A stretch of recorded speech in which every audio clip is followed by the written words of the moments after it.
press 9. This call is from a corrections facility and is subject to monitoring, recording, and the location of your phone will be obtained. For more information about our privacy policy, please visit www.connectnetwork.com. After the beep, press 5 to accept this call. This call is from a corrections facility and is subject to monitoring, recording, and the location of your phone will be obtained. Stay on the line to accept this call. Thank you for using GTL.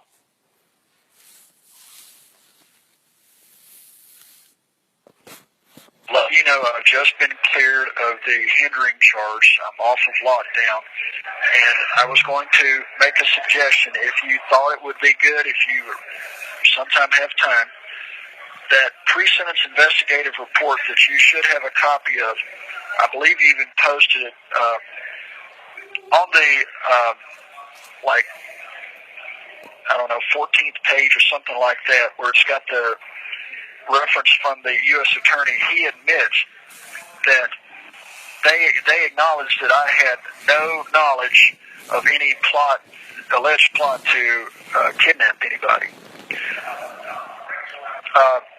If that can be shown like a screenshot or something, and underneath it a caption saying, you know, breaking news or something to the effect, U.S. Attorney finally admits after the fact that they never had any proof that Mike Parsons had any knowledge of any alleged kidnapping plot, because there never was any, citing that this whole house of cards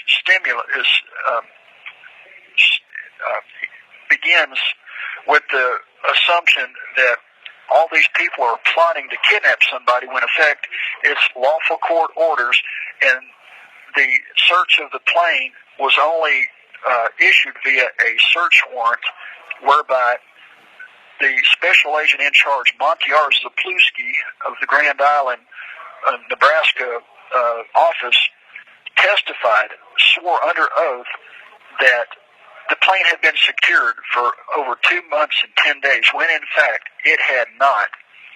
And they knew that it had not. And based on the fact that they claimed that the reason to get the search warrant was that there was a plot to kidnap a judge and a sheriff and to break me out of jail.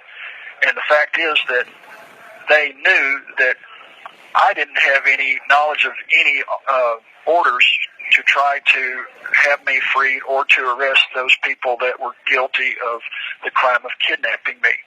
Now, after the trial, they expose us, but had they admitted it from the beginning, there would not have been grounds for a search warrant, number one. There would not have been grounds for a malicious prosecution, which they did, knowing that I was not involved with any of that, because they couldn't have searched the plane, because there wouldn't have been probable cause. And most importantly, number three, the corruption from the court, whereby the court appointed a attorney at the last minute, Don Shinzy, who knew this information, knew this video existed proving this, and knew that there was no evidence at all of me having been involved with any plot, and that the plane had been exposed, because he prevented the court and the jury from knowing that. He obstructed justice, and the judge denied me the ability to present this evidence at trial. Thereby, we have a conspiracy to deny me a right to my freedom and liberty by the court. This is with ill will and malice committed by the actors, including one, Montyar Zapluski, FBI Special Agent in charge, Grand Island, Nebraska; Jan Sharp, Assistant U.S. Attorney, Omaha, Nebraska; Don Shinzy, Attorney in East Nebraska, appointed by Judge John Gerard, who is basically calling the shots to make sure that things go the way he wants them, to make it a nice, neat, little, tidy little package with a bow on it, to prevent me from having the ability to be heard in the court and for the truth to be known. It's a rigged game, but it's going to be exposed, and we're going to win. We're going to expose it one way, shape, or form, and the truth will be known. and the people need to rise up and speak out. They need to call the media. This needs to go to the media immediately before sentencing, if possible, to let them know that the U.S. attorney finally admits after the trial that, oh, yeah, he never was part of any plot, and that was the basis for getting the search warrant. Well, I pray that someone listening has a contact with the media that cares, because what we have here is a lack of people who care. I mean, I think you're going to get a chance to say something at sentencing, and at least that's my understanding. And I would make sure you get everything on the record that you want on the record, because if John Gerard dies of a heart attack, they might get a judge that actually is fair, and maybe he'll be able to read what you have to say on sentencing. The officer that came in and cleared me of this bogus charge of hindering, he came in there with an attitude that I was some kind of a nut job, and he sat there and talked to me for 45 minutes, and when he was done, he said, Mike, Mr. Parsons, had I not sat here and talked to you, I would have believed all the hype. But after listening to you, you explained everything. Now I know that you're not crazy. You're working for a nation, a Native American nation, and you're in fact innocent. And so I'm clearing you of this, and good luck to you. Yeah. Well, they should. He said that he went on the internet. Yeah.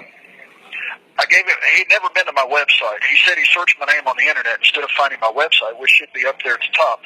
It's some nonsense about news reports out of Arlington, Tennessee. Well, I asked for specifics and where he got it. He wouldn't tell me that, but he was obviously, drinking the Kool-Aid. You have 60 seconds remaining. His belief was of what the official party line was, but when I started showing him the facts and rattling off all the details and the proof and sitting there with information to show him, and I showed him the picture of the airplane with the door wide open, they said they didn't search the plane for 2.5 months because it was secured. Now you can see a photograph yourself of the airport president taken by the undercover FBI agent, proof the plane had never been secured, and anybody could have gone in there, anybody could have put a gun in there, or whatever they wanted to do. And they didn't want the jury to see that, because then the jury would have said, who knows who put it in there? They haven't proved he put it in there. Nobody can put a gun in Mr. Parsons' hand putting it in a plane. I would like the name of the guy who punched you when you were tied down to a chair for a shot. Mark Anderson. All right. He said his name was Mark Anderson at trial. All right. Unknown caller. U.S. Marshal Mark Anderson.